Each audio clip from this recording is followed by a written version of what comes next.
In fact, if you take them away from their telephone and their position, they are of no relevance. So what happens? They become so-called lobbyists, and then they get money for nothing more than being egregious and pandering to the next level. And this is what's happening.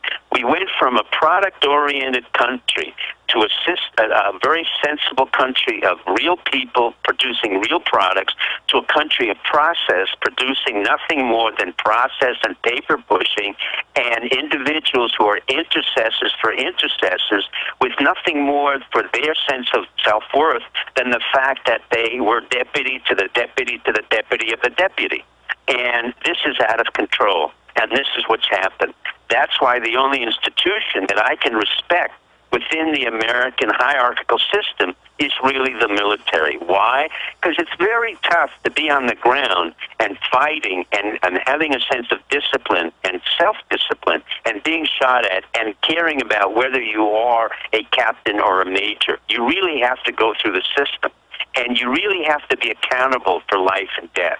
That's why you and I have respect for physicians. We have respect for those who create, whether it's a person who drives a truck, his responsibility is make sure that he can deliver the goods, or whether it's a mechanic or whether it's anybody, it doesn't matter what it is.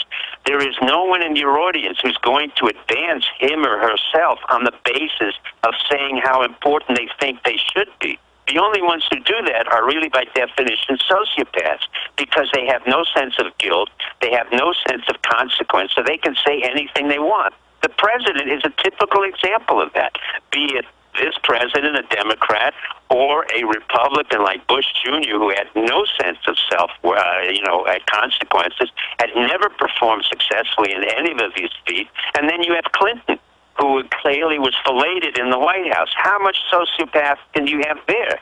Then you have his wife, who can tell you the broadest lies in the world and then still tell you how important she feels she is and writes a book that she never even wrote.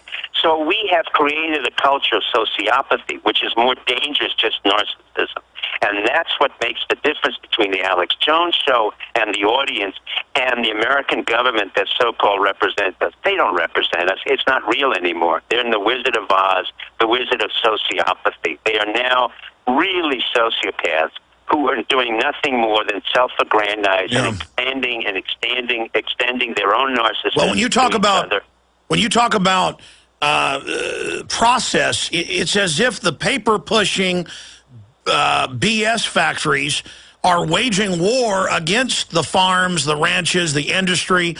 I mean, they state they are, and so the false reality can't exist with those of us in reality, and so that's the problem. They won't leave us alone.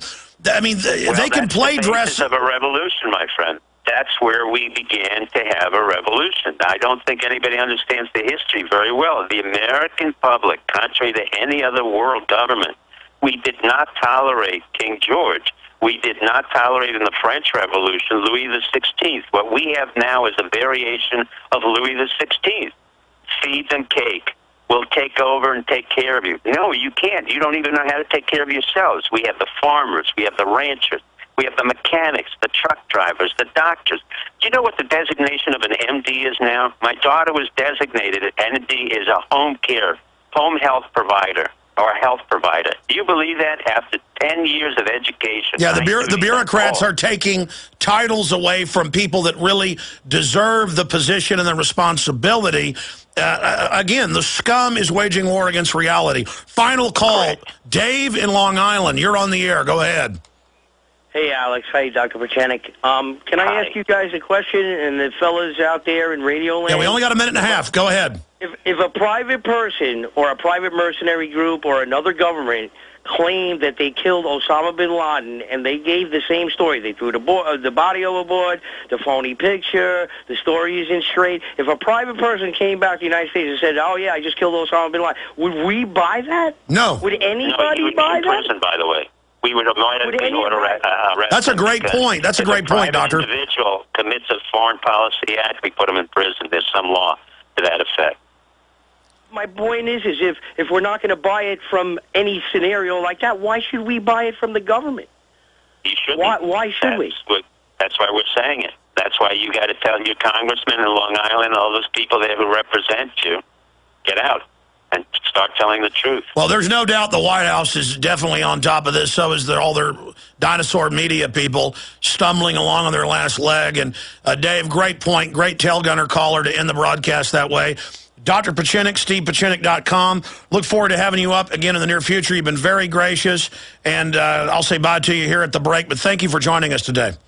Thank you, and thank your audience. It's been wonderful. It's really an honor to be on. It's been an honor to be on with you. Folks, you can agree with him, disagree with him, but the point is he's had a lot of courage and made a lot of good points, and is also independently, separately from our analysis, pointed out these people are at war against everything decent, everything wholesome, because they're hollow scum. And they think it will expand their power if real people don't exist, when they wouldn't exist if it wasn't for us. Things are way out of balance. Visit Infowars.com and PrisonPlanet.com. When you're on the site, you can also tune in 24 hours a day to my daily radio broadcast. There's also a free iPhone app to listen to the syndicated radio show when and where you want.